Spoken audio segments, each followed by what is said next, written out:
Good morning students. Welcome back to your online classes. This is Ganga Brahman. Today we are going to start clauses. So let's begin. Children, we are going to see clause.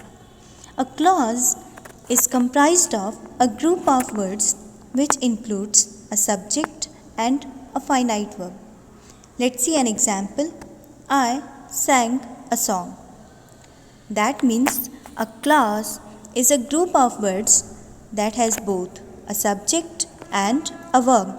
Every complete sentence has made up of at least one clause. Children, let's see types of clause. Clauses are mainly of two types: independent clause, dependent clause.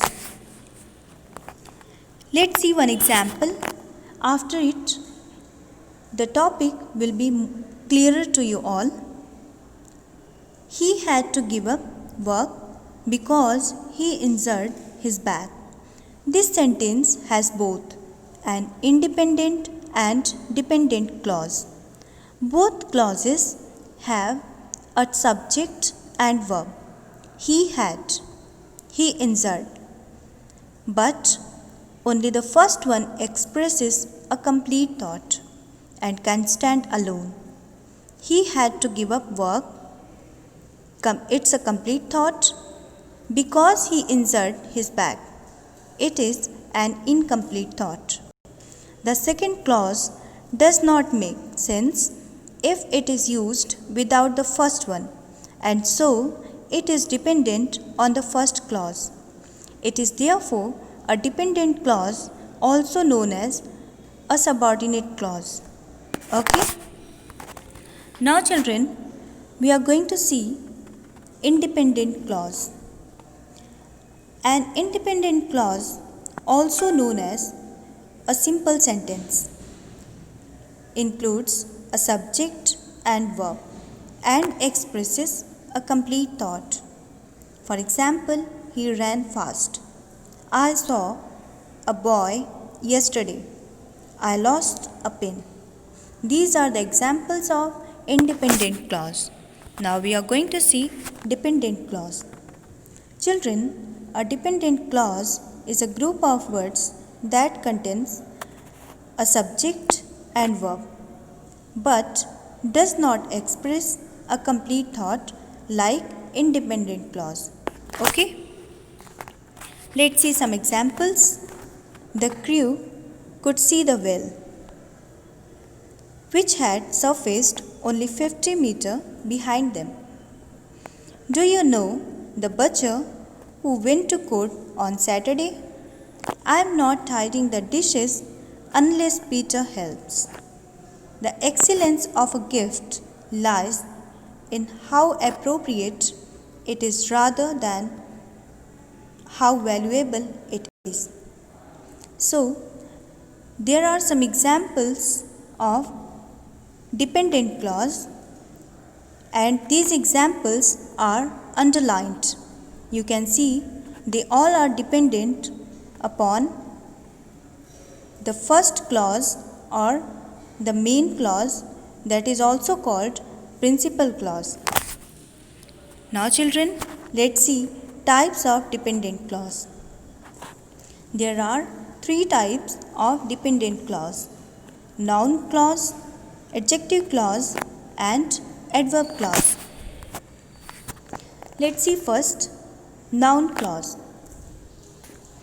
A dependent clause which acts as a noun is called a noun clause.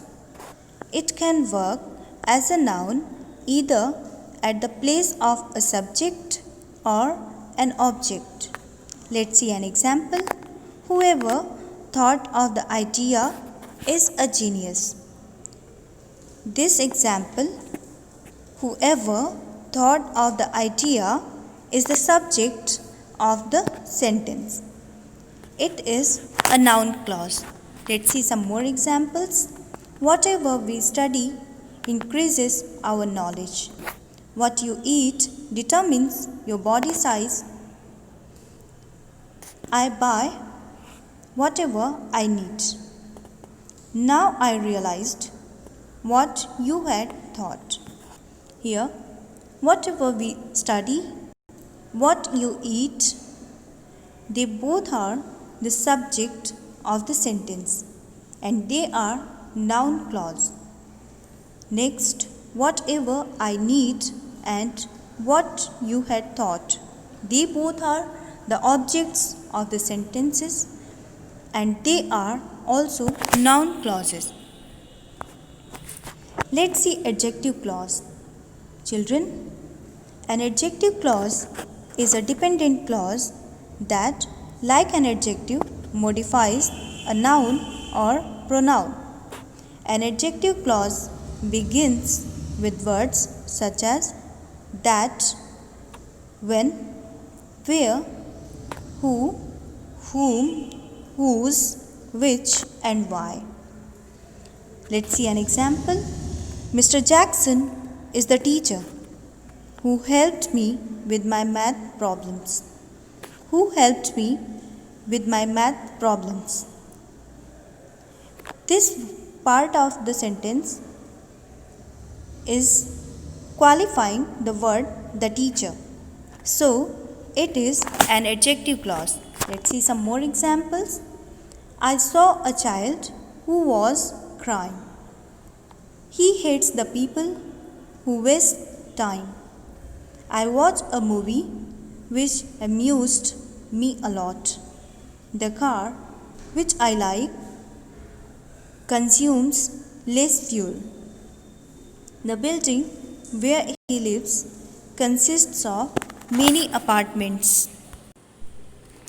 Who was crying is an adjective clause because it is qualifying the word child.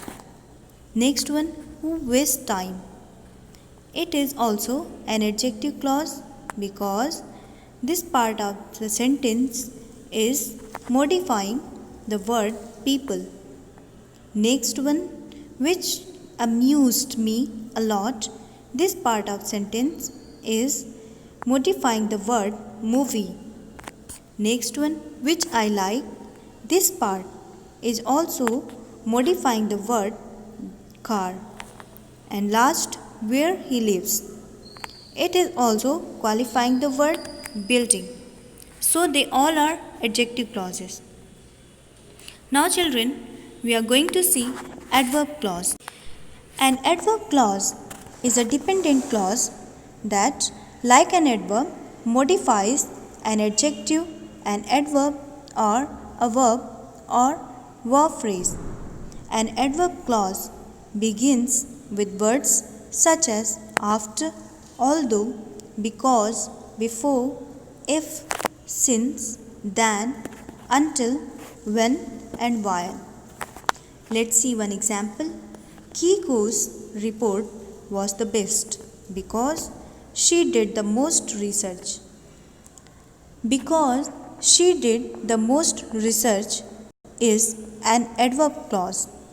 It contains the subject she and the verb did. The clause modifies the adjective best. Let's see children some examples. I went to school when the rain stopped. They can stay where they are. It appeared as if he was sick. I was late because I could not catch the bus. Yes, they are the examples of adverb clauses. You can see that adverb clauses can be of following types. Adverb clause of time. An adverb clause of time shows the time of action. You can see, I went to school when the rain stopped. It is showing the time of action. Adverb clause of place. Adverb clause of place shows the place of action. Next one, adverb clause of manner. An adverb clause of manner shows the manner of action. An adverb clause of reason. This shows the reason behind the action. Hope you understood the chapter. Thank you so much. Have a good day.